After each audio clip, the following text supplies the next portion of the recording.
বঙ্গকথা চ্যানেলের সকল গল্পগুলো শুনতে আজই সাবস্ক্রাইব করুন আমাদের ইউটিউব চ্যানেলকে। হ্যালো এভরিওয়ান, আমি দিব্যেন্দু দাস রয়েছি আপনাদের সাথে। বঙ্গকথা চ্যানেলে আপনাদের সবাইকে স্বাগতম জানাই। কেমন আছেন আপনারা? আশা করি ভালো আছেন এবং সুস্থ আছেন। আজ আপনারা শুনতে চলেছেন শুভেন্দু অধিকারীর কলমে একটি তারানাথ তান্ত্রিকের হাড় হিম করা ভয়ের গল্প। তারানাথ তান্ত্রিকের গল্প ডাকিনী বিদ্যার আতঙ্ক। গল্পটি শেষ পর্যন্ত শুনবেন। বেশি সময় নষ্ট না করে শুরু করছি আজকের গল্প। আর আপনারা কোথা থেকে আমাদের গল্প শুনছেন তা আমাদের ইউটিউব কমেন্ট সেকশনে কমেন্ট করতে ভুলবেন না। আর এই গল্পটি যদি আপনার ভালো লেগে থাকে তাহলে গল্পটি কেমন লাগলো জানাবেন আমাদের ইউটিউব কমেন্ট সেকশনে। শুরু হচ্ছে শুভেন্দু অধিকারীর কলমে তারানাথ তান্ত্রিক ও ডাকিনী বিদ্যার আতঙ্ক। গল্পে তারানাথ তান্ত্রিকের চরিত্রে আমি দিব্যেন্দু দাস।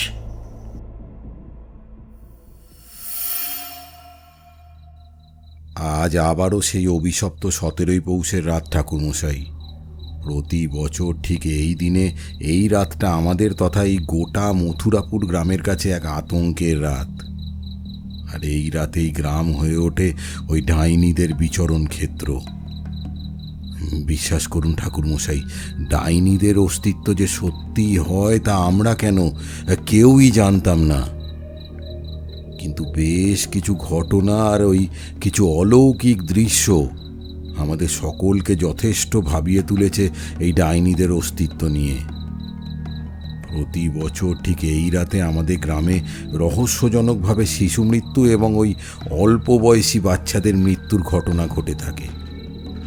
কিন্তু আমরা কেউ কিচ্ছু করতে পারি না, শুধু নীরব দর্শকের মতো পুরো ঘটনাগুলোর সাক্ষী হয়ে থাকি। এইভাবে না জানি কত মায়ের বুক খালি হয়ে গেছে, তার কোনো হিসেব নেই। গ্রামে বেশ কয়েকজন লোকের কথা অনুযায়ী এই কালো শাড়ি পরিহিত রহস্যময়ী নারীরাই অভিশপ্ত রাতে আসে এই গ্রামে। ডাকিনী বা ডাইনি এই নামটার সাথে আমরা কম বেশি সকলেই পরিচিত। ছোটবেলায় আমরা আমাদের ঠাকুমা দিদিমাদের কাছ থেকে রাতের বেলায় গল্পের ছলে এদের গল্প শুনতাম। রূপকথার গল্পের সেই সমস্ত ডাইনিদের অস্তিত্ব যে বাস্তবের জগতেও সম্ভব সেটা আমরা কেউই কখনো বিশ্বাস করতাম না। কিন্তু যত দিন এগিয়েছে আর তন্ত্রবিদ্যার অপপ্রয়োগকারীদের সংখ্যা বৃদ্ধি পেয়েছে, ঠিক তখনই আমাদের সামনে এসেছে ডাকিনী বিদ্যার মতো ভয়াবহ কালো জাদু। ডাকিনী বিদ্যার প্রয়োগকারী ব্যক্তি নিজের ক্ষমতা বলে ডাকিনী বা ডাইনিদের নিজের বশে রেখে নিরীহ মানুষদের ক্ষতির কারণ হয়ে উঠতে থাকে। আর অন্তিমে যখন ডাকিনী বিদ্যার সাধিকা মারা যায়, তখন মৃত্যুর পর ও নিজেও ডাইনি রূপে বিচরণ করতে শুরু করে। ডাইনিদের কেবল বছরের একটা নির্দিষ্ট রাতেই সশরীরে দেখতে পাওয়া যায়। আর সেই বিশেষ রাতে ওরা সবাই একটা নির্দিষ্ট স্থানে জমা হয়ে নিজেদের কালো শক্তির প্রভাবে নিরীহ মানুষদের ক্ষতি করতে শুরু করে। সেই অভিশপ্ত রাতকে চলতি কথায় ডাইনি রাত বলা হয়ে থাকে। এই ডাইনি রাত নামটা অনেকের কাছেই অপরিচিত, কিন্তু আমি আর আমার বাল্যবন্ধু কিশোরী সেন সেইবার ঠাকুর মশাই অর্থাৎ তারানাথ তান্ত্রিকের কাছ থেকে সর্বপ্রথম এই ডাইনি রাতের কথা জানতে পেরেছিলাম। আর ঠাকুর মশাইয়ের কাছ থেকে ডাকিনী বিদ্যার এক রোমহর্ষক কাহিনী শুনেছিলাম, যেটা শোনার পর ডাইনিদের বাস্তব অস্তিত্ব সম্পর্কে ধারণা স্পষ্ট হয়ে উঠেছিল। আর মনে হয়েছিল এই রূপকথার গল্পগুলো নিছকই কোনো ছেলে ভুলানো গল্প নয়, বরং এগুলোর পেছনে লুকিয়ে আছে ভয়াবহ বাস্তবতা। দিনটা ছিল পৌষ সংক্রান্তির হিমেল সন্ধ্যা। পিঠেপুলি উৎসবের জন্য সেদিন তাড়াতাড়ি দপ্তর থেকে ছুটি পেয়ে গিয়েছিলাম। আর তাই দপ্তর থেকে বেরিয়ে ট্রাম ধরার জন্য ডিপোর কাছে এগিয়ে এলাম। আর ওখানে এসে দেখি ট্রাম ডিপোর পাশের চায়ের দোকানের বেঞ্চটায় এক পেয়ালা গরম চা নিয়ে বসে আছে আমার বাল্যবন্ধু কিশোরী সেন। ওকে দেখে আমার মনটা বেশ খুশি হয়ে উঠল। ট্রাম আসতে তখনও কিছুটা দেরি থাকায় আমিও গেলাম ওই চায়ের দোকানটায়। আর ওখানে গিয়ে আমি কিশোরীকে বললাম, কি ভায়া, ঠান্ডা কেমন লাগছে? আমার এই কথা শুনে কিশোরী আমার দিকে তাকিয়ে একটু মুচকি হেসে বলল, আর ভায়া, এই বছর কলকাতায় যে পরিমাণ ঠান্ডা পড়েছে এর আগে কখনো পড়েনি। একদম ঠান্ডায় জমে যাচ্ছি গো। এই কাশ্মীরি শালটাও ঠান্ডার কাছে হেরে গেছে, এটা জড়িয়েও রীতিমতো জমে যাচ্ছি। উত্তরে হাওয়ার ঝাপটটা যেন চাবুকের মতো গায়ে লাগছে। তার কি করা, শীতের মরণ কামড় থেকে রক্ষা পেতে এই চায়ের দোকানের উনুনের সামনে বসে আছি। এটাই এখন স্বর্গ। কিশোরীর কথা শুনে আমি ওকে বললাম, সে তুমি ঠিকই বলেছ ভায়া, এই বছরের শীতটা সত্যিই জাঁকিয়ে বসেছে কলকাতার উপর। আর আজ তো আবার পৌষ সংক্রান্তি, তাই ঠান্ডাটা একটু বেশি। আর আজকের দিনটা বেশ ভালো, সকাল থেকেই মনটা ঠাকুরমশাইয়ের কাছে যাবার জন্য বলছিল, আর এখন তোমার সাথে দেখা হয়ে গেল। তাই আমি বলি কি, এমন একটা সন্ধ্যাবেলায় এই চায়ের দোকানে বসে না থেকে চলো আমরা ঠাকুরমশাইয়ের বাড়ি যাই। ওখানে গিয়ে কিছু রোমাঞ্চকর গল্প শুনে আজকের সন্ধ্যাটা ভালো করে কাটিয়ে আসি। বেশ অনেকদিন হলো ঠাকুরমশাইয়ের কাছে যাওয়া হয় না। আমার এই কথা শুনে কিশোরী সম্মতি জানিয়ে ওই চায়ের দোকানটা থেকে ঠাকুরমশাইয়ের জন্য একটা পাসিং শোয়ের প্যাকেট কিনে নিল। এরপর কিশোরী আর আমি রাস্তার ওই পাশ থেকে মঠলেনগামী একটা ফাঁকা ট্রামে উঠে রওনা দিলাম ঠাকুরমশাইয়ের বাড়ির উদ্দেশ্যে। ট্রামে জানালার পাশের সিটে বসে শীতের পাতলা কুয়াশাচ্ছন্ন শহর কলকাতার দৃশ্য উপভোগ করতে করতে এগিয়ে চললাম মঠ লেনের উদ্দেশ্যে। প্রায় ঘণ্টাখানেক চলার পর আমাদের ট্রাম এসে উপস্থিত হলো মঠ লেনের সামনে। এবার আমি আর কিশোরী নেমে পড়লাম ট্রাম থেকে। মঠ লেনের সরু গলিটা ধরে এগিয়ে চললাম ঠাকুর মশাইয়ের বাড়ির দিকে। যথারীতি কিছুক্ষণ হাঁটার পর আমরা দুজন এসে উপস্থিত হলাম ঠাকুর মশাইয়ের বাড়ির সদর দরজার সামনে।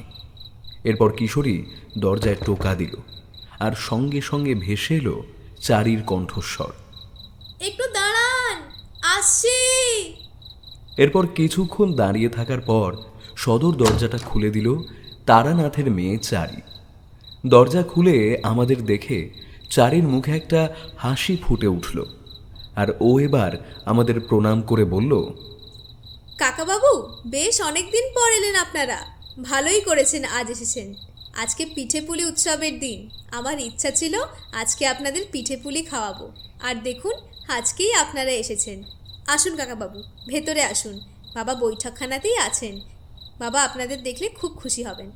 এরপর আমি আর কিশোরী চারির সাথে বাড়ির ভেতরে প্রবেশ করলাম। আর তারপর চারি আমাদের দুজনকে নিয়ে দোতলার বৈঠকখানার দিকে এগিয়ে চলল। বৈঠকখানায় এসে আমরা দেখলাম ঠাকুরমশাই একটা শাল জড়িয়ে তক্তপোষের উপর বসে মনের সুখে গড়গড়াটায় সুখ টান দিয়ে চলছিলেন। চারি এবার ঠাকুরমশাইকে বলল, বাবা, এই দেখো, কাকাবাবুরা তোমার সঙ্গে দেখা করতে এসছেন। চারির কথা শুনে তারানাথ গড়গড়াটা নিচে নামিয়ে নিয়ে হাতের ইশারায় আমাদের বৈঠকখানার ভেতরে ডাকলেন। আর এরপর আমরা বৈঠকখানায় প্রবেশ করলাম, আর চারি চলে গেল রান্নাঘরে। আমি আর কিশোরী তক্তপোষের সামনে থাকা মাদুরটার উপর বসলাম। আর এরপর ঠাকুরমশাই আমাদের দুজনকে বললেন, কি গো, ঠান্ডায় কেমন আছো তোমরা? ঠাকুরমশাইয়ের কথা শুনে কিশোরী ঠাকুরমশাইকে বলল, আর ঠাকুরমশাই বলবেন না, যা শীত পড়েছে এবছর মনে হচ্ছে আমরা কলকাতায় নয় বরং মেরু প্রদেশে চলে এসেছি। শাল চাদর এই কোনো কিছুতেই শীত আর মানছে না। আর পারছি না এই ঠান্ডায়, ওফ বাবারে। কিশোরীর কথা শুনে ঠাকুরমশাই একটু হেসে আমাদের বললেন, বেশ ভালোই করেছো, তোমরা আজ আমার কাছে এসেছো। আজকে সকাল থেকেই কেমন মনটা বলছিল তোমরা আসবে আমার কাছে, সেটাই হলো। বলো, আজ তোমরা আমার কাছে থেকে কি রকম গল্প শুনতে চাও? ঠাকুরমশাইয়ের কথা শুনে আমি ঠাকুরমশাইকে বললাম, ঠাকুরমশাই, আমরা আপনার কাছ থেকে এর আগে নানাবিধ ভৌতিক কাহিনী শুনেছিলাম। সেখানে নানাবিধ ভয়াবহ সাধনার কথাও আমরা শুনেছিলাম, কিন্তু কখনো আপনার কাছ থেকে ডাইনি কিংবা ডাকিনী বিদ্যার ব্যাপারে কোনো কাহিনী শুনিনি। আচ্ছা ঠাকুরমশাই, আমরা ছোটবেলায় ঠাকুমা দিদিমাদের কাছ থেকে যে সমস্ত ডাইনিদের গল্প শুনতাম সেগুলো তো সব রূপকথার কাহিনী। বাস্তব জগতে এই সমস্ত ডাইনিদের অস্তিত্ব আছে? যদি থাকে ঠাকুরমশাই, তাহলে আজ আপনি আমাদের সেই কাহিনীই শোনান। আমরা আজ সেই কাহিনী আপনার কাছ থেকে শুনতে চাই। আমার এই কথায় কিশোরীও সম্মতি জানিয়ে দিল। আর এরপর ঠাকুরমশাই কিশোরীর আনা পাসিং শোয়ের প্যাকেট থেকে একটা সিগারেট বার করে সেটাকে ধরিয়ে একটা লম্বা টান দিয়ে আমাদের উদ্দেশ্যে বললেন, আমরা যখন ছোট থাকি তখন আমরা যে সমস্ত রূপকথার কাহিনীগুলো শুনি সেগুলো কিছুটা কাল্পনিক চরিত্র হলেও সব চরিত্র কিন্তু কাল্পনিক নয়। বেশ কিছু চরিত্র এই বাস্তবের জগতে বিচরণ করতেই পারে। ডাইনি এমনই একটি চরিত্র যে আর পাঁচটা অতৃপ্ত আত্মাদের মতো অশরীরী অবস্থায় থাকে না, বরং এরা সাধারণ মানুষের ভিড়ে নিজেদের মিশিয়ে রাখে। আর বছরের একটা নির্দিষ্ট রাতেই এরা নিজেদের আসল রূপ ধারণ করে, নিজেদের শিকারের সন্ধানে বেরিয়ে আসে। তখন অনেকেই এদেরকে দেখতে পায়, আর যারা এদেরকে দেখতে পায় তাদের জীবনে নেমে আসে ঘোর মৃত্যুর কালো ছায়া। ডাইনি মুখ্যত ছোট বাচ্চা আর অল্প বয়সী যুবকদের নিজের শিকার হিসাবে বেছে নেয়, আর এদের রক্ত পান করে নিজেদের রূপ, যৌবন আর আয়ুকে ধরে রাখে। রূপকথার কাহিনীতে আমরা দেখতে পাই ডাইনিরা বৃদ্ধা, কিন্তু আসলে এরা মোটো বৃদ্ধা নয়, বরং এরাও পরীদের মতোই সুন্দরী যুবতী নারী। কিন্তু এদের শরীরের মধ্যে থাকে রক্তের তৃষ্ণা। ডাকিনী বিদ্যা হলো সেই ভয়াবহ তন্ত্রবিদ্যা, যে বিদ্যার মাধ্যমে সাধক বা সাধিকা এই সমস্ত ডাইনিদের তুষ্ট করে ডাইনিদের বিচিত্র সব ভয়াবহ শক্তি, যে শক্তি ব্যবহার করে যে কোনো নিরীহ মানুষের শরীরে সকল রক্ত আর সমস্ত শক্তি একেবারে নিঃশেষ করে দিতে পারে চোখের পলকে। ওই ব্যক্তি তখন নরকঙ্কালে পরিণত হয়। শুক্লপক্ষের ত্রয়োদশী তিথির মরা চাঁদের জ্যোৎস্না যখন পৃথিবীর বুকে এসে পড়ে, তখন আকাশের পশ্চিম দিক থেকে একদল কালো বাদুড় কিচকিচ শব্দ করে উড়ে আসতে থাকে। সেই সাধক বা সাধিকার কাছে এরা আসে যারা সেই প্রশস্ত সময়ে ডাইনি বিদ্যার প্রয়োগ ঘটাতে শুরু করে। ওই সাধক বা সাধিকার কাছে ওই বাদুরূপী ডাইনিদের দল ডাকিনীদের উদ্দেশ্যে বলি প্রস্তুত করে, সেটাও বিচিত্রভাবে। সেই ডাকিনী বিদ্যা ধারক নিজের বলি ওই নিরীহ ব্যক্তিটাকে অচেতন করে মাটির উপর এক প্রেত চক্র মণ্ডলের ঠিক মধ্যিখানে শুইয়ে দেয়, যাতে মরা চাঁদের আলো ঠিক ওই ব্যক্তির শরীরের উপর এসে পড়ে। আর এরপর ওই সাধক বা সাধিকা বিচিত্র শব্দে মন্ত্র আহ্বানের মাধ্যমে শুরু করে ডাইনিদের, আর তার সেই সঙ্গে নিজের শরীর থেকে কয়েক ফোঁটা রক্ত ছিটিয়ে দেয় ওই বৃত্তাকার প্রেত চক্রের ভেতর। আর নিমিষের মধ্যেই চাঁদের শ্বেত শুভ্র জ্যোৎস্না এক লহমায় নীলাভ আলোয় পরিণত হয়ে ওঠে। ওই ব্যক্তির শরীর ঠিক ধনুষ্টঙ্কার রুগীর মতো বেঁকে যায়, আর শরীর থেকে তাজা রক্তের ধারা বেরিয়ে আসতে শুরু করে। কালো শাড়ি পরিহিত সেই সমস্ত নারী মূর্তিদের দেখতে অসামান্য রূপসী, কিন্তু ওদের মধ্যে তখন থাকে তীব্র রক্তের তৃষ্ণা। এই নারী মূর্তিরা সকলে একে একে ওই রক্তের কুণ্ড থেকে অঞ্জলি ভরে ভরে রক্ত নিয়ে পান করে, আর নিজেদের রক্তের তৃষ্ণা মিটিয়ে যখন শান্ত হয়, তখন ওই সাধক বা সাধিকা লাভ করে সীমাহীন অনন্ত কালো শক্তি। আমাদের গ্রাম বাংলা তথা ভারতবর্ষে বিভিন্ন প্রান্তে এরকম ডাকিনী বিদ্যা ধারকদের দেখতে পাওয়া যায়, কিন্তু এদের দেখে তোমরা বুঝতে পারবে না যে এরা ডাকিনী বিদ্যা ধারক, কারণ এরা নিজেদের আর 5টা সাধারণ মানুষের মতো রাখে, কিন্তু এদের খেলা শুরু হয় ওই মধ্যরাতে। আজ থেকে 12 বছর আগের একটা ঘটনার কথা আমার আজ হঠাৎই মনে পড়ে গিয়েছিল। সেটাও ছিল ঠিক এমনই। শীতের সময় পূর্ব মেদিনীপুর জেলার তমলুকের মথুরাপুর গ্রাম পৌষ মাস উপলক্ষে এক মিলন মেলার আয়োজন করে। ওখানকার জমিদার শ্রীযুক্ত তমাল গোবিন্দ চন্দ্র বিশ্বাস আর তার পরিবার এই মিলন মেলার পৌষ মেলা নামে পরিচিত। জমিদার মশাইয়ের বাবা স্বর্গীয় শ্রীযুক্ত তারকনাথ বিশ্বাস আমার বাবার বন্ধু ছিলেন, আর তাই আমরা ছোটবেলা থেকেই পৌষ মাসে ওই গ্রামে যেতাম মেলা দেখতে, আর জমিদার বাড়ির অতিথি মহলে আতিথ্য গ্রহণ করতাম। তাই সেবার প্রতি বছরের মতো জমিদার বাবুর ছেলে অর্থাৎ বর্তমান জমিদার শ্রীযুক্ত তমাল গোবিন্দচন্দ্র বিশ্বাস আমাদের পৌষ মেলার জন্য আহ্বান করেন। একটা চিঠি লিখে পাঠিয়ে দেয় আমার কাছে। চিঠিতে উনি লিখেছিলেন, শ্রী চরণেশু ঠাকুর মশাই, আশা করি আপনারা সবাই ভালো আছেন। প্রতি বছরের মতো এই বছরেও ওই পারিবারিক রীতিনীতি মতে ওই দোল গোবিন্দের পৌষ পার্বণী উৎসবের আয়োজন করেছি, আর একটা মিলন উৎসবেরও ব্যবস্থা করেছি। ঠাকুর মশাই, আপনাকে নতুন করে বলার তো তেমন কিছু নেই। আপনি প্রতি বছরের ন্যায় এবছরেও সবান্ধবে আমাদের গ্রামের ওই পৌষ পার্বণী উৎসবে অংশগ্রহণ করতে চলে আসুন। আপনার আগমনে সকল কিছু মঙ্গলময় হয়ে উঠবে। জমিদার বাবুর পত্রখানা হাতে নেওয়ার পরে মনটা প্রথমটায় খুশি হয়ে উঠেছিল, কিন্তু তোমরা তো জানো মধু সুন্দরী দেবীর প্রদত্ত ক্ষমতায় আমি আগে থেকেই কোনো বড়সড় বিপদের আগমন সংকেত পেয়ে যাই, আর এক্ষেত্রে ঠিক অমঙ্গলের ঘণ্টা বেজে উঠল আমার মনের মধ্যে।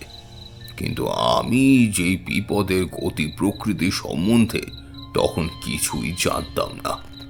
সেদিন রাতে খাওয়া দাওয়ার পর্ব মিটিয়ে আমার ঘরে ঘুমাতে গেলাম। বিছানায় মাথা রেখে কিছুতেই দু চোখের পাতা এক করতে পারলাম না। চোখ বন্ধ করে ঘুমানোর চেষ্টা করলাম, আর ঠিক এমন সময় আমি একটা স্বপ্ন দেখলাম। বিচিত্র সেই স্বপ্নের ভেতরে কিছু ভয়াবহ দৃশ্য ফুটে উঠল। আমি দেখলাম আমি দাঁড়িয়ে আছি একটা বড় বট গাছের সামনে, আর আমার চারপাশটা ভেসে যাচ্ছিল মরা চাঁদের আলোয়। আর সেই শ্বেত শুভ্র জ্যোৎস্না রাতে আমি দেখলাম আমার সামনে একটা শান বাঁধানো বেদি। সেই বেদির উপর একটা মোটা ফাঁসের দড়ি দুটো খুঁটিকে অবলম্বন করে ঝুলছে। এবার দেখলাম কয়েকদল যুবক এক অল্প বয়সী মেয়েকে জোর করে টানতে টানতে ওই ফাঁসির মঞ্চের দিকে নিয়ে আসছে, আর ওই মেয়ের তীব্র আর্তচিৎকার গোটা নিস্তব্ধ রাত্রির নিস্তব্ধতাকে এক লহমায় ভেঙে চুরে খান খান করে দিচ্ছিল। আমি আরো দেখলাম গ্রামের ওই যুবকেরা ওই মেয়ের উদ্দেশ্যে সমস্বরে চিৎকার করে বলছে, মারো এই ডাইনিকে, আজ একেবারে মেরে ফেলো। এর বেঁচে থাকা মানে আমাদের সর্বনাশ। কর্তাবাবুর হুকুম, একে আজ এই রাতেই এই ফাঁসির তলায় জীবন্ত ফাঁসি দিতে হবে, তবেই মুক্তি আমাদের। এই বলে কেউ কেউ ওই মেয়ের দিকে পাথর ঢিল ছুঁড়ে মারতে লাগলো, আর তারপর ওই মেয়ে যন্ত্রণায় ছটফট করতে করতে বলল, আমার মৃত্যু নেই, তোরা যদি আমায় মেরেও ফেলিস তাহলে তোদের বিপদ পারবে বই কমবে না। নে মার, আমায় মার। এরপর দেখলাম কয়েকজন যুবক ওই মেয়েটার গলায় ওই ফাঁসের দড়িটা পরিয়ে দিল, আর ওই মেয়েটা জল ছাড়া মাছের মতো ছটফট করতে করতে নিস্তেজ হয়ে গেল। নিস্তেজ হওয়ার আগে শেষ একটা কথাও বলেছিল, ডাইনির মৃত্যু নেই, ডাইনি ছিল, আছে আর থাকবে, তোদের রেহাই নেই, আমি আবার ফিরে আসবো, আবার।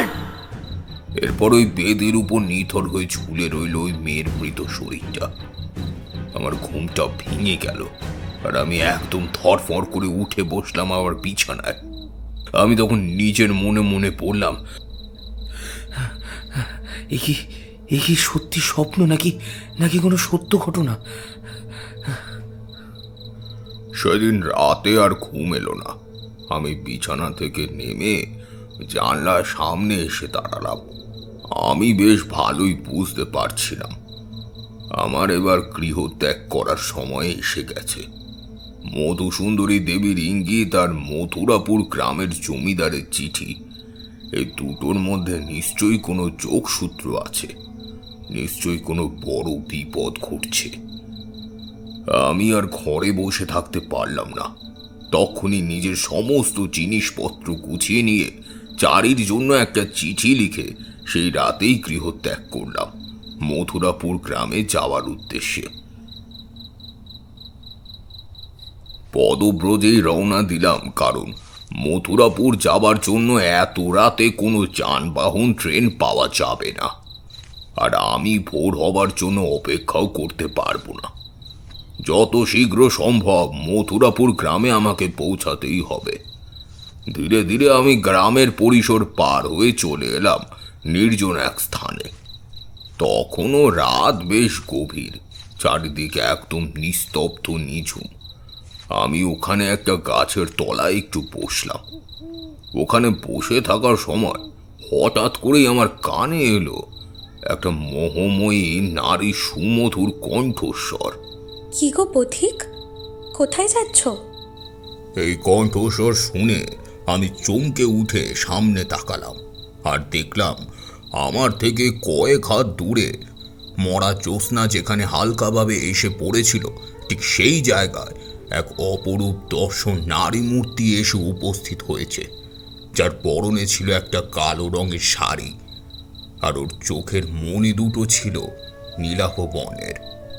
এক হাত আমার দিকে বাড়িয়ে নিজের কাছে টেকে চলেছে। আমি এই দৃশ্য দেখে ওকে বললাম, কে তুমি? এত রাতে একাকী নির্জন স্থানে কি করছো? আমার এই কথা শুনে একটা মোহময়ী হাসি দিয়ে ওই নারী মূর্তি আমাকে বলল, আমি এক মায়াবিনী, আর মায়াবিনী স্থান তো নির্জনই। এই নির্জন স্থান আমার প্রিয় স্থান। তোমায় অনেক ক্লান্ত দেখাচ্ছে। এই কাছেই আমার কুটির, তুমি একটু বিশ্রাম নিতে পারো, এসো আমার সঙ্গে। ওই নারীর এই আহ্বানে ছিল এক অদ্ভুত অপার্থিব মায়া। কেন জানি না, আমার ঠিক এই সময়ে গোটা শরীরে নেমে আসতে শুরু করলো একরাশ ক্লান্তি আর ঘুম। আমি এবার ওই নারীর এই আহ্বানে সাড়া না দিয়ে থাকতে পারলাম না। ওই গাছের তলা থেকে উঠে ধীরে ধীরে এগিয়ে গেলাম ওই নারীর দিকে, আর ওর কাছে গিয়ে আমি ওকে বললাম, চলো তোমার কুঠিরে যাই, আমাকে আজকের রাতটুকু একটু আশ্রয় দাও। এরপর ওই নারী আর কোনো কথা না বলে আমার একটা হাত ধরে আমাকে নির্জন পথটা দিয়ে ওই জঙ্গলের দিকে নিয়ে যেতে লাগলো, আর আমিও তখন মন চাচ্ছিলাম ওর সাথে সাথে। তখন আমি জানতাম না ও আমায় কোথায় নিয়ে যাচ্ছে। যথারীতি কিছুক্ষণ চলার পর ওই নারী মূর্তি আমার একটা ছোট্ট কুটিরের সামনে নিয়ে এলো, আর তারপর আমাকে বলল, এইটা আমার কুটির। আজকের রাতটা এখানে কাটিয়ে পরের দিন সকালে যেখানে যাবার যাও। আজকে কিন্তু তুমি আমার অতিথি, তাই আমার আতিথ্য গ্রহণ করো তুমি, কেমন? আমি তখনও ঘোরের মধ্যেই ছিলাম। আমি ওই নারীর সঙ্গে কুটিরের ভেতরে প্রবেশ করলাম। এরপর ওই নারী আমাকে বলল, তুমি এই মাদুরটার উপর বসো, আমি তোমার জন্য কিছু খাবার নিয়ে আসি। এই বলে ওই মেয়ে ভেতরে চলে গেল। আমার মনের ভেতরে একটা অমঙ্গলের ঘণ্টা ধীরে ধীরে ধ্বনিত হতে লাগলো, কিন্তু আমি তখনও একটা ঘোরের মধ্যেই ছিলাম। এরপর ওই নারী আমাকে কিছু ফল এনে দিয়ে বলল, এগুলো খেয়ে আজকে রাতে ঘুমিয়ে পড়ো। আমি পাশের ঘরেই আছি, কিছু দরকার পড়লে ডেকো আমায়, কেমন? এই বলে ওই মেয়ে চলে গেল পাশের ঘরে। আর এবার আমি ওই ফলগুলো কিছুটা খেয়ে ওই মাদুরের উপরে ঘুমিয়ে পড়লাম। জানি না কতক্ষণ ঘুমিয়েছিলাম, কিন্তু হঠাৎই আমার ঘুমটা ভেঙে গেল একটা অপার্থিব শব্দে। শব্দ শুনে মনে হচ্ছিল কেউ যেন গম্ভীর কণ্ঠে বিড় করে মন্ত্র পড়ছে, আর পাথরের উপর ধারালো কিছু একটা শান দিচ্ছে। এই শব্দ শুনে আমার ঘোর কাটতে শুরু করলো। আর এইবার আমার ষষ্ঠ ইন্দ্রিয় আমাকে জানান দিল আমি এক মস্ত বড় বিপদের সম্মুখীন হতে চলেছি। আমি এবার শুনতে পেলাম ভারী ভারী পায়ের শব্দ ধীরে ধীরে দরজার সামনে এসে উপস্থিত হলো। 1 2 3 পাশের ঘরের দরজাটা খুলে গেল, আর সেই সঙ্গে এক শীতল বাতাসের ঝাপটা আমার সর্বাঙ্গে কাঁপুনি ধরিয়ে দিল। আমি এবার দেখলাম দরজার ওপাশে দাঁড়িয়ে আছে ওই নারী মূর্তি, কিন্তু এখন ওর হাতে জল জল করছিল ধারালো একটা ছুরি। আর এবার ও আমাকে বলল, পথিক, আয় আয় আমার কাছে, তোর মৃত্যুর জন্য অপেক্ষা করছে, আয়। কতদিন নররক্ত পাইনি আমি, আজ তোকেই মেরে তোর রক্তে স্নান করব আমি।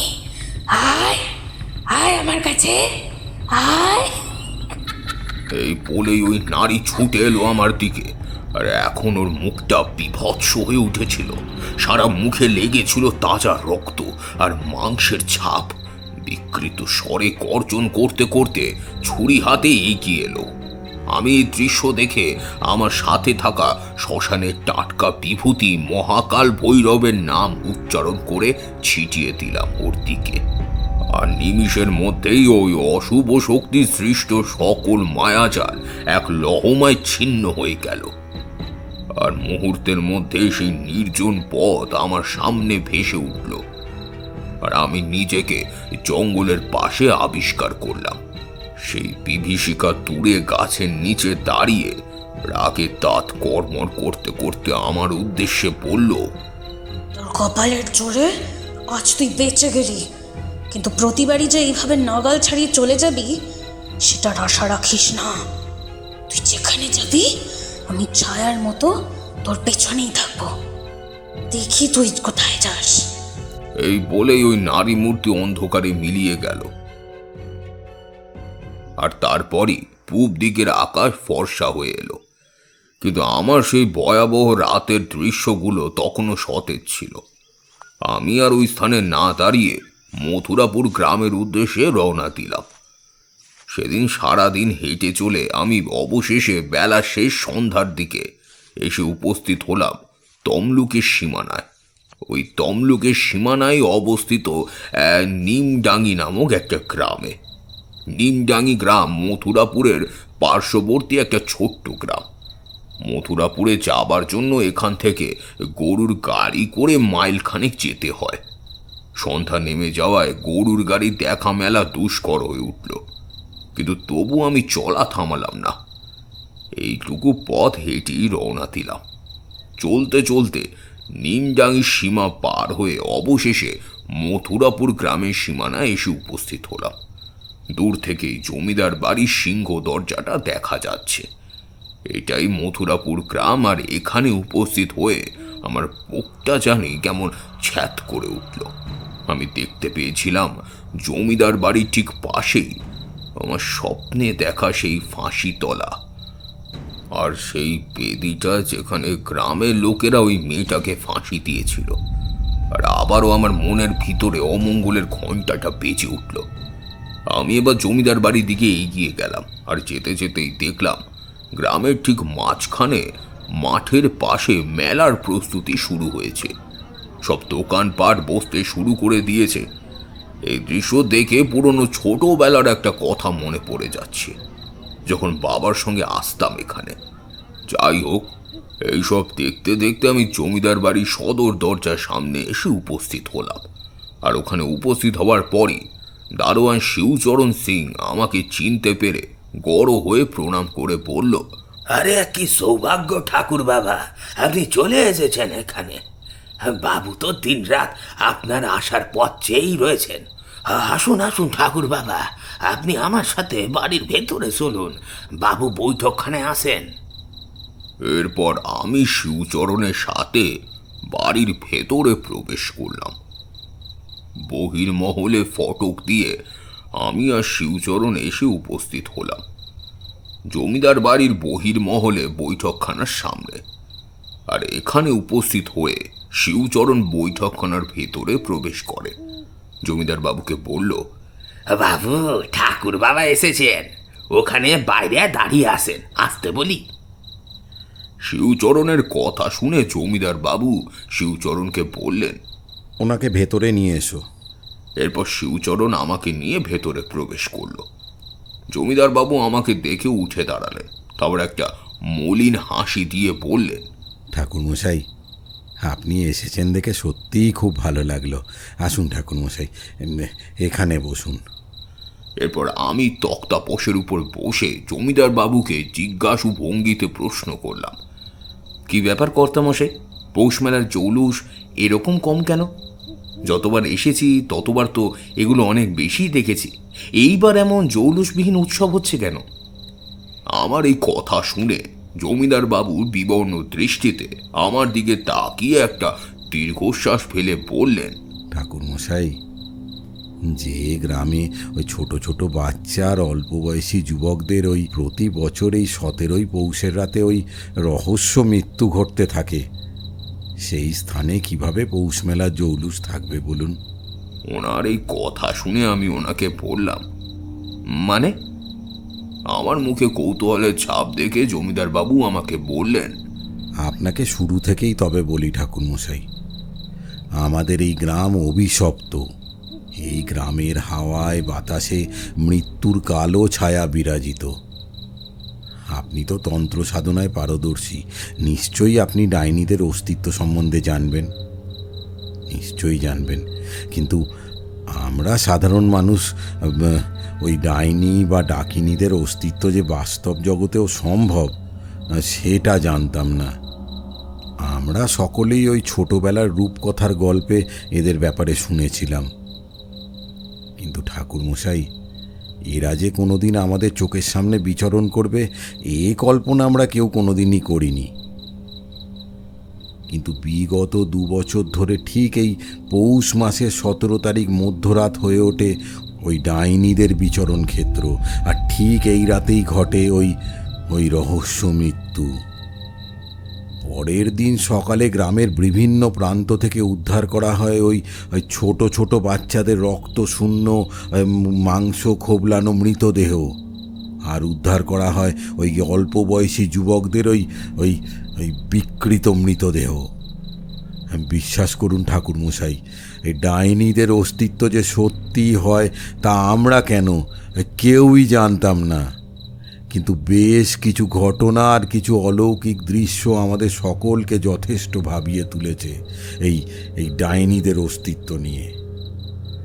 প্রতি বছর ঠিক এই রাতে আমাদের গ্রামে রহস্যজনকভাবে শিশু মৃত্যু এবং অল্প বয়সী বাচ্চাদের মৃত্যুর ঘটনা ঘটতে থাকে।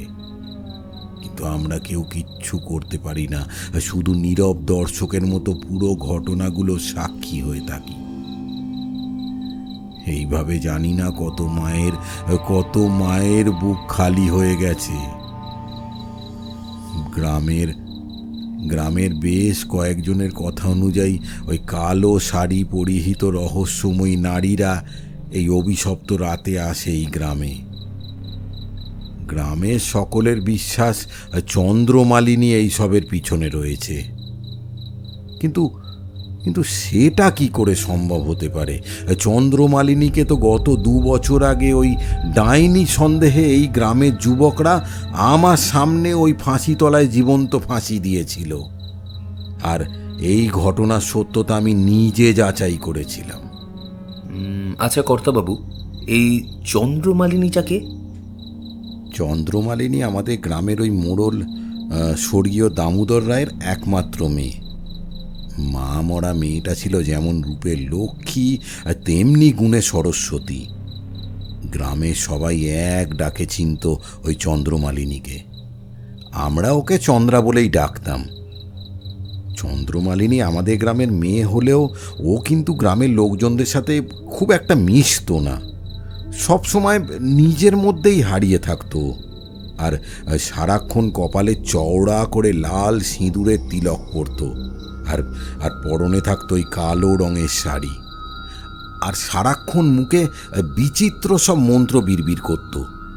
ওর সেই নীলাভ দৃষ্টিতে ছিল এক অজানা আকর্ষণ। প্রতিদিন বিকালে যখন ওই গ্রামের ছোট ছোট ছেলেমেয়েরা মাঠে খেলতো, তখন ওই চন্দ্রা মাঠের এক কোণে দাঁড়িয়ে থেকে এক দৃষ্টিতে তাকিয়ে থাকতো ওই বাচ্চাদের দিকে, আর নিজের মনে হাসতে হাসতে বলতো, আরাধনের 10টি ছেলে করে পাড়াময়, একটি কোথা হারিয়ে গেল, রইল বাকি নয়। এই কথা বলে চুপচাপ চলে যেত ওই স্থান থেকে। আর ঠিক এরপরেই সেই রাতে গ্রামে রহস্যজনকভাবে শিশু উধাও হয়ে যেত। আর ঠিক পরের দিন সকালে ওই মাঠের পাশ থেকে শিশুর রক্ত শূন্য একদম ফ্যাকাশে মৃতদেহ উদ্ধার করা হতো। প্রথম ব্যাপারটা নিয়ে কেউই সেরকম মাথা ঘামায়নি। সবাই প্রথম দিকে ভেবেছিল হয়তো কোনো জঙ্গলি জন্তু ওই রাতের অন্ধকারে গ্রামে ঢুকে ওই বাচ্চা চুরি করে নিয়ে যাচ্ছে। আমিও সেই মতো গ্রামে ওই রাতের বেলা পাহারা বসিয়েছিলাম, কিন্তু তাতে কোনো লাভ হয়নি, বরং এই ঘটনা আরও বেড়ে গিয়েছিল। পাহারাদাররা অনেকেই আমার কাছে গোপনে এসে বলতো, কর্তা বাবু, লক্ষণ কিন্তু ভালো না। আমরা যখন রাতে পাহারা দিই তখন মোড়লের ঘর থেকে বিচিত্র শব্দে মন্ত্র উচ্চারণের শব্দ পাই, আর বিকৃত কণ্ঠে চিৎকারের শব্দ শুনতে পাই। এই রকম একদিন আমি সাহস করে মোড়লের ঘরের পিছনের ওই জানলাটার কাছে গিয়ে দাঁড়ালাম, আর ওখানে দাঁড়িয়ে আমি ভেতরে যে দৃশ্য দেখলাম সেটা দেখার পর আমার রক্ত হিম হয়ে গিয়েছিল। আমি দেখলাম কালো শাড়ি পরা কয়েকজন মেয়ে গোল করে ঘরের ঠিক মধ্যিখানে বসে আছে, আর ওদের ঠিক মাঝখানে একটা বাচ্চা আর একটা অল্প বয়সী ছেলে, সম্ভবত সেটা ছিল কালু মিস্ত্রির ছেলে রতন। ও দেখি অচেতন অবস্থায় পড়ে আসে, আর ওই মেয়েরা বিচিত্র শব্দে মন্ত্র পড়তে পড়তে ধারালো ছুরি দিয়ে নরপিশাচের মতো কুপিয়ে চলছে আর বলে চলেছে, আরাধনে 9টি ছেলে কাটতে গেল কাঠ, একটি কেটে দোকান হলো, রইল বাকি 8। এরপর ওরা সকলে ওই মৃতদেহ দুটোর ছিন্ন ভিন্ন বুকের ভেতর দিয়ে মুখ ঢুকিয়ে চোচো করে রক্তপান করতে লাগলো। আর এই দৃশ্য দেখে আমি আতঙ্কে চিৎকার করে উঠতেই ওই সকল নারীরা সকলে একসঙ্গে আমার দিকে ঘুরে তাকালো, আর ওদের ওই ভয়াবহ নীলাভ দৃষ্টিতে আমার আত্মারাম খাঁচা ছাড়া হবার উপক্রম হলো। ওদের মধ্যে উপস্থিত ছিল চন্দ্রা। ও তখন ওই জানলার কাছে এগিয়ে এসে আমার দিকে ভয়াবহ নীলাভ দৃষ্টিতে তাকিয়ে গড়গড় শব্দে বলল, তোর এত বড় সাহস, তুই এই মধ্যরাতে আমার গোপন সাধনায় ব্যাঘাত ঘটাতে আসিস? তোর মৃত্যুর ভয় নেই তাই না রহিম? তবে আয়, আজকে তৃতীয় বলি তোকেই করি। তোদের মোড়ল মশাই অর্থাৎ আমার এই বাপটাকে আমি যেভাবে এই ডাইনিদের কাছে উৎসর্গ করেছিলাম ঠিক সেইভাবে তোকেও করবো আজ। আয়, তুই আমার কাছে আয়। আমাকে ছেড়ে দে চন্দ্রা, আমি কাউকে কিছু বলবো না, আমাকে মারিস না তুই। এরপর চন্দ্রা আমাকে এক ধাক্কায় মাটিতে ফেলে দিল আর বলল, রহিম, তোর আল্লাহ আজ তোর সহায় ছিল, তা না হলে আজ তোর যে কি পরিণতি হতো তা তুই কল্পনাও করতে পারবি না। আমাদের কথা যদি কাউকে বলিস তাহলে তোর সেই দিনটাই হবে শেষ দিন। যা, পালা এখান থেকে, পালা। কর্তা বাবু, চন্দ্রা মানুষ নয়, ও রাক্ষসী ডাইনি। ও নিজের বাপকে মেরেছে আর রতনকে মেরেছে। গ্রামের নিরীহ বাচ্চাদের মৃত্যুর কারণ হচ্ছে ও। কর্তা, এর বিচার আপনি করুন। ওই ডাইনিকে যথোচিত শাস্তি দিয়ে রক্ষে করুন আমাদের এই মথুরাপুরকে। সেদিনের সেই ভয়াবহ সংবাদটা চাপা থাকলো না, খুব তাড়াতাড়ি ছড়িয়ে পড়ল গোটা গ্রামে। আর গ্রামের সকলে যখন চন্দ্রার আসল রূপটার ব্যাপারে জানতে পারল, তখন ওরা সকলেই আমাকে বলল, কর্তামশাই, চন্দ্রার মৃত্যুদণ্ড চাই। ও যা করেছে সেটা আমরা কিছুতেই মেনে নেব না। ওর কঠোর থেকে কঠোরতর শাস্তি চাই, শাস্তি চাই, শাস্তি চাই, শাস্তি চাই। এরপর সকল গ্রামবাসীর সামনে আমি চন্দ্রার মৃত্যুদণ্ডর আদেশ দিলাম। ঘটনাচক্রে সেই দিন ছিল পৌষ মাসের 17 তারিখ, আর ওই সময় এই পৌষ মেলার আয়োজন করা হয়েছিল। মেলা প্রাঙ্গণ থেকে কিছুটা দূরেই আমাদের পূর্বপুরুষদের তৈরি করা ফাঁসিতলার বেদিতে ওই চন্দ্রাকে ফাঁসি দেওয়ার সিদ্ধান্ত নিলাম, যাতে মেলায় আগত সকলেই দেখতে পায় এক ডাইনির নির্মম মৃত্যু। এরপর ঠিক সেদিন সন্ধ্যার পরেই আমার নির্দেশে গ্রামের কয়েকজন যুবক চড়াও হলো ওই চন্দ্রার বাড়িতে। আর তখন চন্দ্রা সবে যজ্ঞে বসেছে। এমতাবস্থায় ওই যুবকরা চন্দ্রার চুলের মুঠি ধরে হিড়ির করে টানতে টানতে ওই ঘর থেকে বের করে আনলো। চন্দ্রা তখন যন্ত্রণায় ছটপট করতে করতে বলছিল, তোরা কোন আগুনে হাত দিয়েছিস? সবাই মরবি। তোরা ডাকিনী বিদ্যার সাধিকার উপর হাত দিয়েছিস, তোরা এর ফল সবাই পাবি। কিন্তু কে কার কথা শোনে? ওই যুবকরা হিড় করে চন্দ্রাকে টেনে নিয়ে এলো ফাঁসি তলায়। তারপরে এক ধাক্কায় ওকে এনে ফেললো এই বেদিটার উপরে। চন্দ্রা এবার নিজের 2 হাতের উপর ভর করে উঠে দাঁড়িয়ে চিৎকার করে বলল, আমার মৃত্যু নেই। তোরা আজ যদি আমায় মেরেও ফেলিস, তাহলে তোদের বিপদ বাড়বে, বই কমবে না। নে, মার আমায়। চন্দ্রমালিনী, তুমি যে অপরাধগুলো করেছো সেগুলো সব ক্ষমার অযোগ্য। গ্রামের সকলের নির্দেশে আজ এই রাতে আমি তোমাকে মৃত্যুদণ্ডে দণ্ডিত করলাম। তোমার মতো নরপিশাচিনী ডাকিনী বিদ্যার সাধিকাদের এই শাস্তি প্রাপ্য। এরপর চন্দ্রা শেষবারের মতো নিজের 2 হাত প্রসারিত করে আকাশে থাকা মরা জ্যোৎস্নার দিকে তাকিয়ে আমাদের সকলের উদ্দেশ্যে চিৎকার করে বলল, ডাকিনী বিদ্যার সাধিকা মৃত্যুপ্রাপ্ত হয় না। এই শরীরটা নষ্ট হলেও আমার এই আত্মাটা এখানেই থাকবে। আর এই বেদির উপর ডাইনিরা প্রতি বছর এই রাতেই আসবে, আর আসবো আমি। এই রাত ডাইনি রাত। তোদের সকলের কাল রাত্রি, তোদের সর্বনাশের কবর তোরা আজ নিজেরাই খুললি। ডাইনিদের তোরা কিছুতেই আটকাতে পারবি না, কিছুতেই না। এরপর আমাদের সকলের চোখের সামনে ওই চন্দ্রমালিনীকে ফাঁসি দিয়ে দেয়া হলো। সেই মর্মান্তিক দৃশ্যের সাক্ষী হয়ে রইল গ্রামের সকল গ্রামবাসী। যারা মেলা দেখতে এসেছিল তারাও সাক্ষী রইল এই দৃশ্যের। ঠাকুরমশাই, এইভাবে সেই দিন ওই ডাইনির ভবলীলা সাঙ্গ হয়েছিল। কিন্তু ও যে অভিশাপ আমাদের এই গ্রামকে দিয়েছিল সেইটাই এবার ফলতে শুরু করলো। চন্দ্রার মৃত্যু ঠিক 1 বছর যেতে না যেতেই ওই 17ই পৌষের রাত্রেই আবার ঘটতে শুরু করলো সেই শিশু আর অল্প বয়সী যুবকদের রহস্য মৃত্যু, যেটা চন্দ্রার জীবৎকালে ঘটেছিল। প্রতি বছর ওই রাতে রহস্যময়ী নারীদের আগমন ঘটে এই গ্রামে। সেই কালো শাড়ি পরিহিত মোহময়ী নারীদের অবাধ বিচরণ ঘটতে শুরু করলো এই গ্রামে। আমাদের গ্রামের বেশ কিছু যুবক দেখেছে ওই নারী মূর্তিদের, কিন্তু যারা দেখেছে তাদের কেউই জীবিত ফেরেনি। আর সেই থেকেই রাত আমাদের কাছে ডাইনি রাত নামে পরিচিত।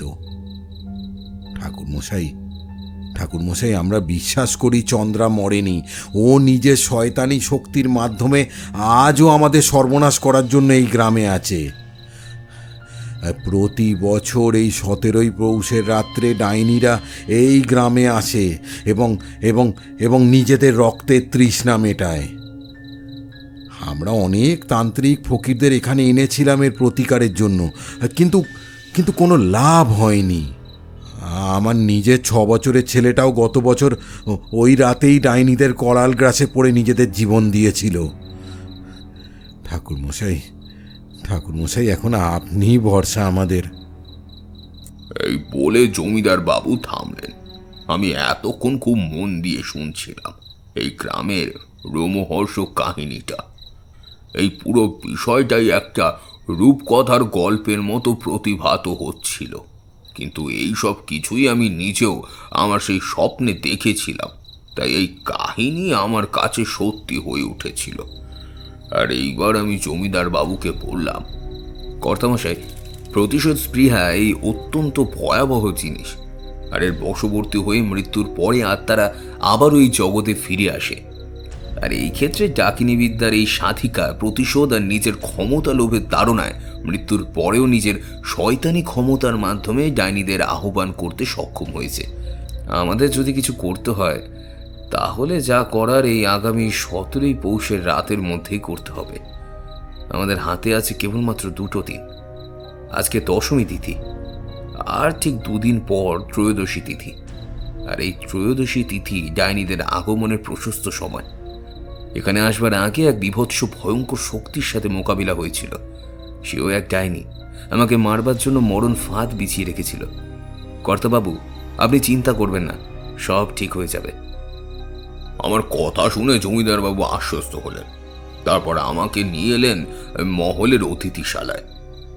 আমাকে একটা ঘরে বসিয়ে উনি চলে গেলেন। এরপর সেদিন রাতে যথারীতি খাওয়া দাওয়ার পর্ব মিটিয়ে আমি কিছুক্ষণ আমার বিছানায় বসে খোলা জানলার দিকে বাইরে ম্লান চাঁদের আলোর দিকে তাকিয়েছিলাম। রাত্রিকালীন দৃশ্য দেখছিলাম। আর ঠিক এমন সময় একটা বিশ্রী মাংস পচা গন্ধ আমার নাকে এলো। গন্ধটা এতটাই তীব্র ছিল যে আমার মাথা ঘুরে যেতে শুরু করলো, আর আমার দম বন্ধ হয়ে এলো। আমি এবার সঙ্গে সঙ্গে পেছনে ফিরে তাকালাম আর দেখলাম আমার থেকে কয়েক হাত দূরে অন্ধকারে দাঁড়িয়ে আছে সেই ভয়াবহ নারী মূর্তি, যার সঙ্গে আমার ওই নির্জন স্থানে দেখা হয়েছিল। ওই নারী আমার দিকে সেই ভয়াবহ নীলভ দৃষ্টিতে তাকিয়ে আছে। দাঁত কর্মর করতে করতে বলল, কি ভেবেছিস তুই এত সহজে তুই এই গ্রামের মানুষদের আমার হাত থেকে রক্ষা করতে পারবি? না রে, আমি সেই চন্দ্রমালিনী ডাকিনী বিদ্যার সাধিকা। আমার নির্দেশে ডাইনিদের দল এই গোটা গ্রামকে শ্মশানে পরিণত করবে। আর তুই তান্ত্রিক, তোকে তো আমি নিজের হাতে শেষ করব। পুরনো হিসাব তুলব তোর থেকে। ঠিক 2 দিন তান্ত্রিক, আর ঠিক 2 দিন তারপর। এই বলেই হঠাৎই মিলিয়ে গেল ওই নারী মূর্তি। আমি ভয় পেলাম না, কারণ আমার গুরুদেব আমার সকল অপশক্তি দমনের বিদ্যে শিখিয়েছিলেন। আর আমি তারানাথ তান্ত্রিক, প্রেত সিদ্ধ তান্ত্রিক, কাজে ভয় পেলে আমায় চলবে না। এরপর সেদিন রাতে আর তেমন ঘুম এলো না। পরদিন ভোর রাতে আমি উঠে জমিদার বাড়ির থেকে বেরিয়ে গেলাম। ওই ফাঁসি তলার সামনে তন্দ্রাকে ফাঁসি দেওয়া হয়েছিল। ভোর রাতের প্রায় অন্ধকার পরিবেশ বেশ গা ছমছমে করার মতো পরিবেশ ছিল। ফাঁসি তলার সেই শ্বেত পাথরের বেদিটার উপর চোখ যেতেই আমি দেখলাম ওই বেদির উপর প্রেতচক্র মণ্ডলের আকৃতি রয়েছে। আর ওখান থেকে কিছুটা দূরে মাটির এক পাশে কয়েকটা ছোট বড় কুণ্ড করা, যেগুলো ওই বেদিটাকে চক্রাকারে ঘিরে রয়েছে। আর ওই কুণ্ডের ভেতরে শুকনো রক্তের দাগ দেখতে পেয়েছিলাম। আমার তখন মনে পড়ে গেল একবার বীরভূমের শ্মশানে তান্ত্রিক সর্বানন্দ আগামবাগিস আমাকে ডাকিনী বিদ্যা সম্পর্কে বলতে গিয়ে বলেছিলেন, ডাকিনী বিদ্যার এরকম প্রেতচক্রের মধ্যভাগে সাধিকা নিজের বলিকে শুইয়ে দেয়, আর মন্ত্র বলে ওই বলির শরীর থেকে সমস্ত রক্ত বের করে নেয়, কুণ্ডের ভেতরে সংগ্রহ করে ডাইনির উদ্দেশ্যে তাকে উৎসর্গ করে। আর ঠিক সেই দৃশ্য দর্শনে এখানে পেলাম আমি। এর অর্থ এখানে ডাকিনী বিদ্যার চর্চা সত্যি হয়। আগামী 17 পৌষের রাত আবার ওই বেদি বলি নেবে কোনো নিরীহ শিশু আর অল্প বয়সী যুবককে। এরপর আমি ওখান থেকে নেমে গেলাম গ্রামের মোড়লের পরিত্যক্ত বাড়িটায়, যেখানে চন্দ্রা ছিল। ওখানে গিয়ে আমি দেখলাম বাড়ির দরজায় শিকল বাঁধা, ভেতরে যাবার মতো কোনো ফাঁক নেই। তাই অগত্যা ভেতরে না গিয়ে খোলা জানলা দিয়ে বাড়ির ভেতরে চোখ রাখলাম, আর দেখলাম যত্রতত্র ডাকিনী বিদ্যা সরঞ্জাম ছড়িয়ে ছিটিয়ে রয়েছে। আর দেখলাম ঘরের ঠিক মধ্যিখানে অনুরূপ সেই প্রেতচক্রার কুণ্ড বানানো রয়েছে সারা ঘরের দেওয়ালে। বিচিত্র সব চরিত্র আঁকা ছিল, আর সেগুলো সব রক্ত দিয়ে অঙ্কিত। কিছুক্ষণ পর ভোরের আলো ফুটে ওঠার পরে আমি জমিদার বাড়িতে ফিরে এলাম। জমিদার বাবু বৈঠকখানায় কয়েকজন গ্রামবাসীর সাথে আলাপ করছিল, আর ওদের সাথে কথা বলে আমি সেই একই তথ্য পেলাম যেগুলো আমি দেখে এসেছিলাম। সকল গ্রামবাসীদের মুখেই একটা আতঙ্ক আর ভয়ের ছাপ। ওদের দিকে তাকিয়ে জমিদার বাবু আমাকে বললেন, ঠাকুর মশাই, এটাই শেষ। আর এই পৌষ মেলার আয়োজন আমি করব না। কারণ কারণ কিসের আনন্দ, যেখানে যেখানে আমার প্রজারা আতঙ্কে দিন কাটাচ্ছে, আর আমি যেখানে যেখানে সন্তান হারা হয়েছি সেখানে এই সব শোভা পায় না। এই মেলার জৌলুসের দরকার নেই, আর দরকার নেই এই মেলার। এটাই শেষ। আমি তখন কিছুই বললাম না। চুপচাপ নিজের ঘরে এসে ভূত দামরের বইটা খুলে ডাকিনী বিদ্যার প্রতিকারের উপায় পড়তে শুরু করলাম। উপায়টা সত্যি খুব ভয়াবহ, আর এই কাজে পদে পদে প্রাণহানির আশঙ্কা থাকবে। ত্রয়োদশী তিথির মধ্যরাতে ওই একই আসনে বসতে হবে আমাকে, যেখানে ডাকিনী বিদ্যার সাধিকা এই তার জীবৎকালে সাধনা করে গেছে। তবে গিয়ে এই ক্রিয়া সফল হবে। এই ক্রিয়ার কোনো বিশেষ উপকরণের দরকার নেই, শুধুমাত্র মনের অদম্য সাহস থাকলে এই ক্রিয়ায় বসতে পারা যায়। দ্বাদশী শেষে ত্রয়োদশী সন্ধিক্ষণ ক্রিয়ায় বসার জন্য উপযুক্ত। এরপর সেদিন সারাদিন ওই ভূত দামরের বইটা পড়ছিলাম, আর নিজেকে ভেতরে ভেতরে তৈরি করলাম ক্রিয়াতে বসার জন্য।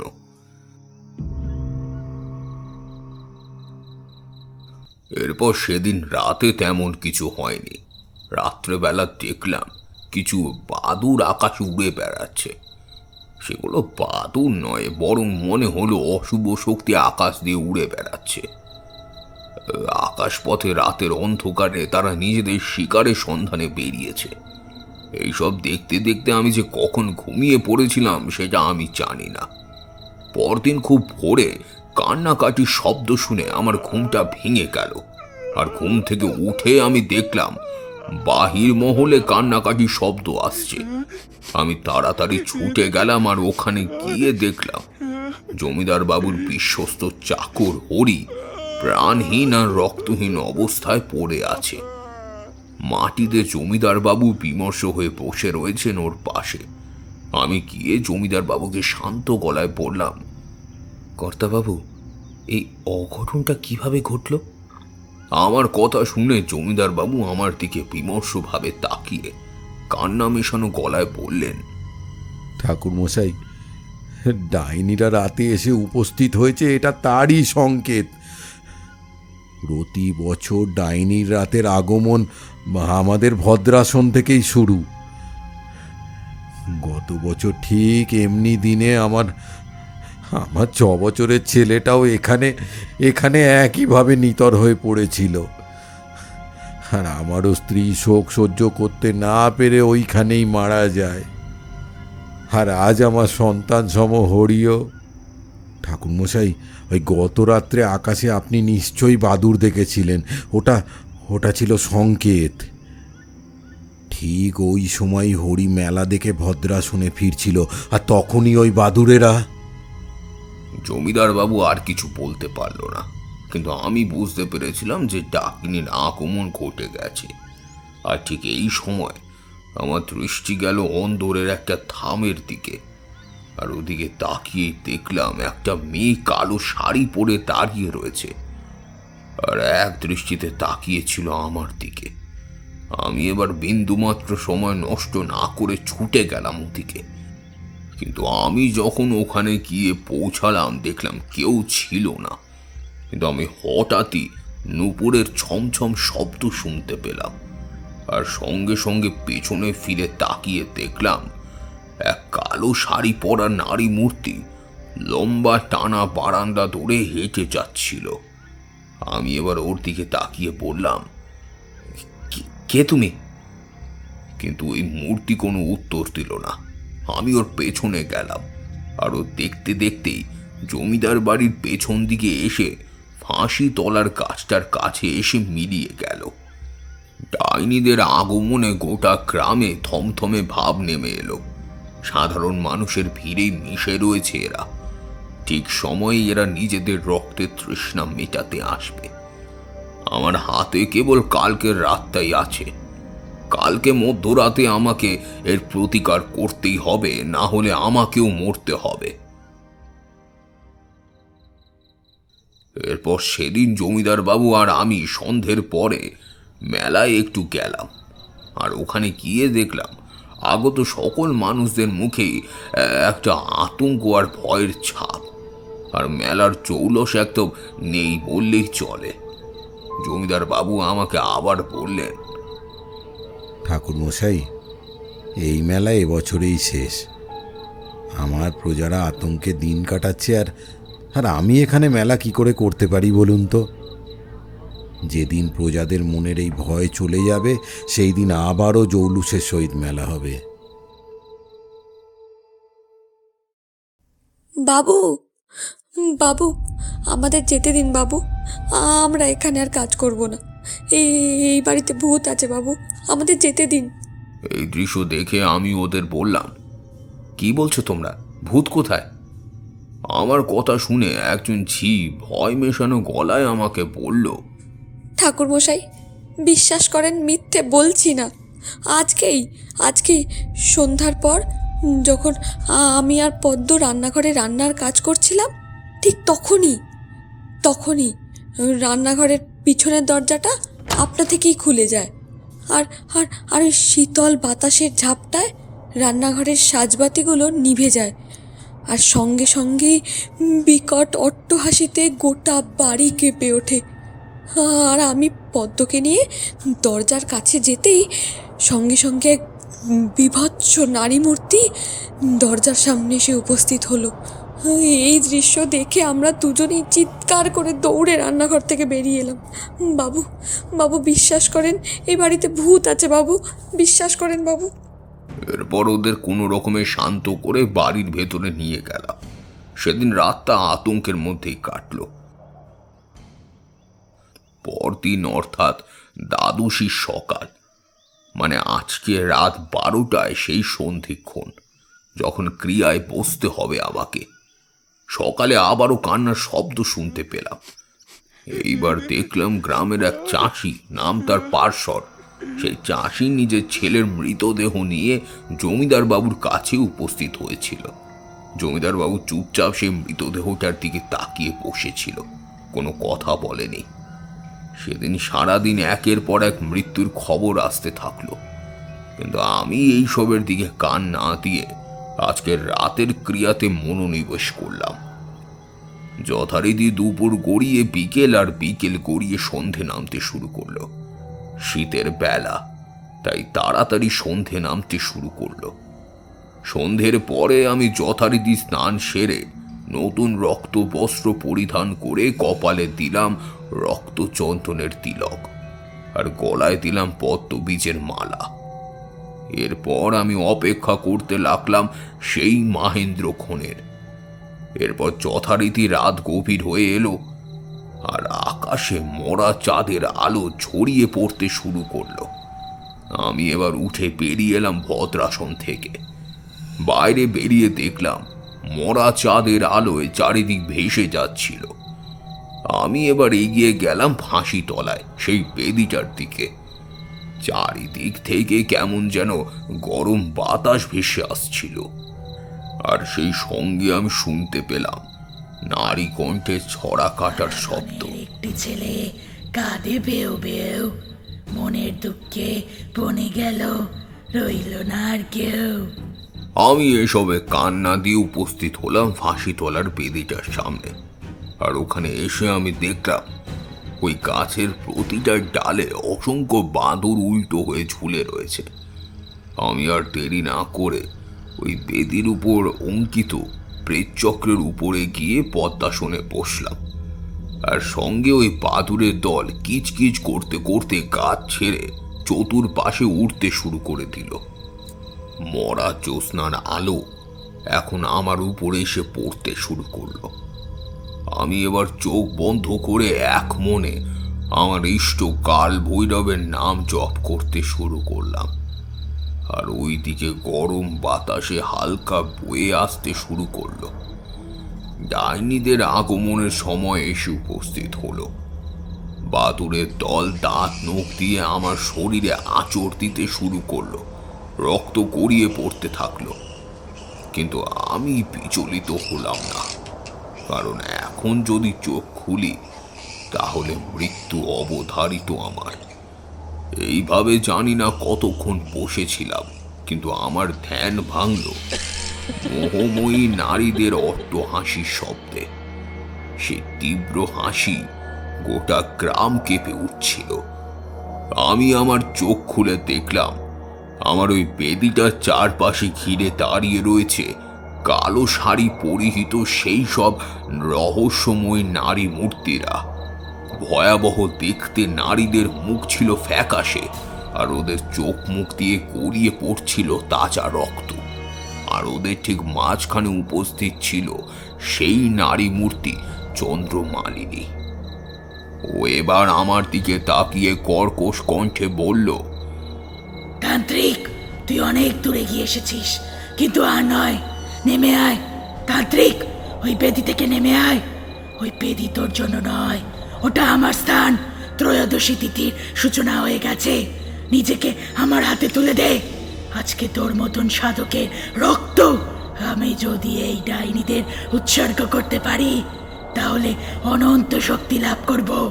নেমে আয় তান্ত্রিক, নেমে আয়। ওর এই কথা শুনে আমি চিৎকার করে বললাম, না, তোমরা আর কারোর কোনো ক্ষতি করতে পারবে না। তোমাদের আজ এই রাত আমি নরকের অন্ধকারে নিক্ষেপ করব। ওটাই তোমাদের স্থান, তোমাদের জন্য এই স্থান নয়।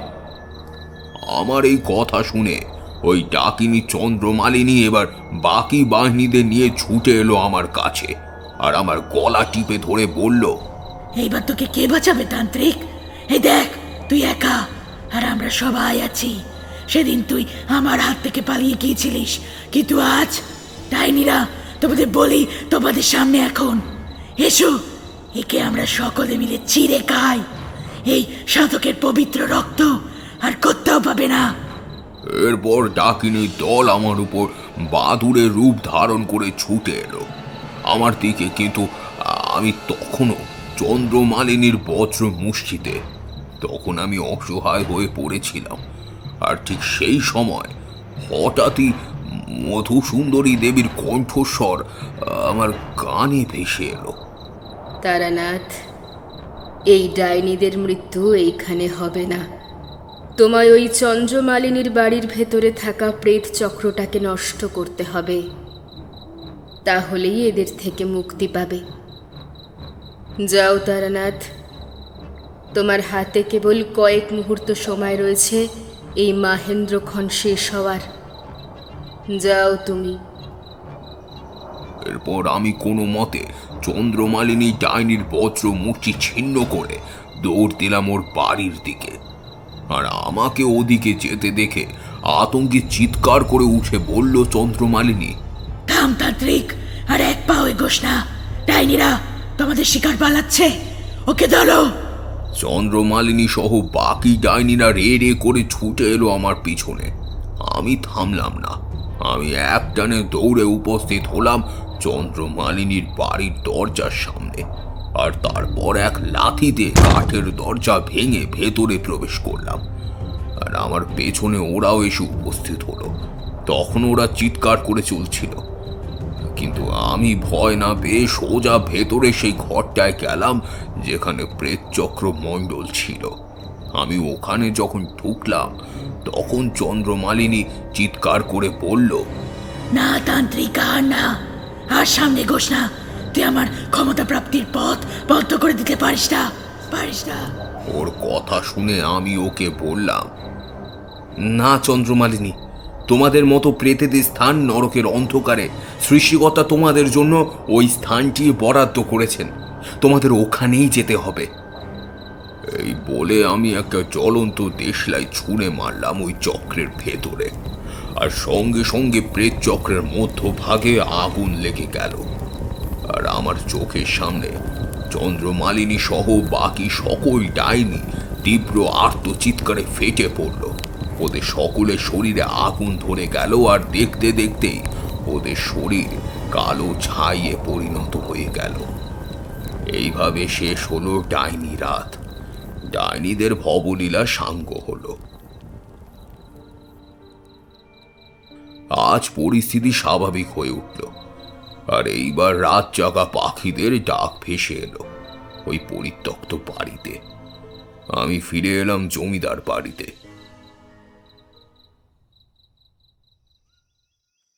পরদিন সকালে আমি জমিদার বাবু সহ গোটা গ্রামকে গত রাতের কথাগুলো খুলে পড়লাম। সব শুনবার পরে জমিদার বাবু আমাকে প্রণাম করে বললেন, ঠাকুরমশাই, আমার বিশ্বাস ছিল পারলে একমাত্র আপনিই পারবেন আমাদের এই ভয়াবহ বিপদ থেকে রক্ষা করতে। আর দেখুন, সেটাই হলো। আজ আবারও পূর্ণ জৌলুসের সহিত পৌষ মেলা উদযাপিত হবে। আপনারা সকলে থাকবেন এই মহতী অনুষ্ঠানে। এরপর জমিদার বাবুর কথা মতো আমি 2 দিন ওখানে থেকে তারপর বাড়িতে এলাম। এত অবধি বলে ঠাকুরমশাই থামলেন।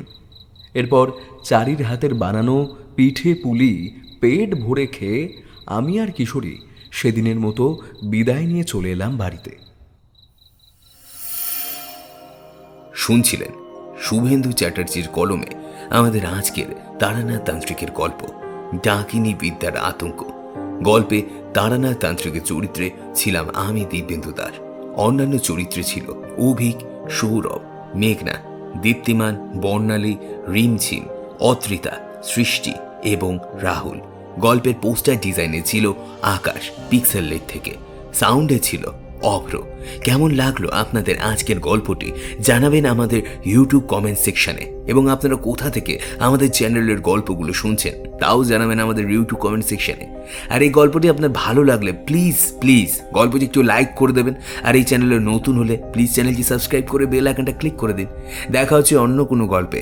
আমাদের চ্যানেলে একটা নতুন সিরিজ শুরু হতে চলেছে, দিগম্বর ঠাকুরের সিরিজ। খুব শীঘ্রই সেই গল্পটা আসতে শুরু করবে। ততক্ষণের জন্য ভালো থাকুন, সুস্থ থাকুন এবং সঙ্গে থাকুন আমাদের বঙ্গকথার।